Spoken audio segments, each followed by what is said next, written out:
حضور اکرم صلی اللہ علیہ وآلہ وسلم نے ایک بہت ہی زبردست فارمولہ ہمیں دیا۔ حضور فرماتے ہیں کہ تم میرے پاس اپنے مقدمات لے کر آتے ہو، اگر کبھی ایسا ہو کہ دو لوگ اپنا مقدمہ لے کر آئے کہ جس کا حق نہیں ہے وہ دلائل ایسے دے کہ حق اس کا ہے، تو حضور نے کیا فرمایا کہ میں جب اس طرح کوئی فیصلہ کروں تو جس میں حق میں فیصلہ کروں اگر وہ اس کی نہ ہو، چونکہ قانونی طور پر تو چیزوں کو دیکھا جاتا ہے، لیکن پھر بھی حضور نے فرمایا اگر قانونی طور پر تم جیت رہے ہو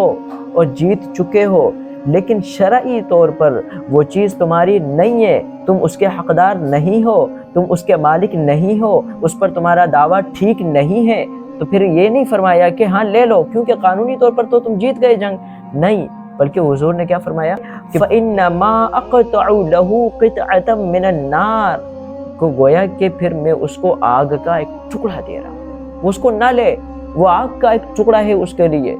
لہٰذا پھر وہ اپنے دل سے پوچھے اور کہے تیرا حق نہیں ہے تو آگ کا ٹکڑا کیوں لے رہے ہو؟ تو میرے عزیزان گرامی،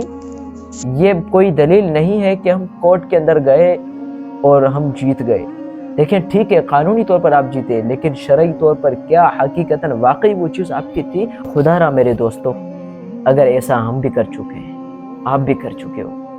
تو خدا کے لیے جس کا حق ہے اس کو واپس دے دیں، اگرچہ ہم قانونی طور پر جیت چکے ہوں، لیکن اگر حق نہیں ہے ہمارا ہم چھوڑ دیں، جس کا حق ہے اس کو دے دیں۔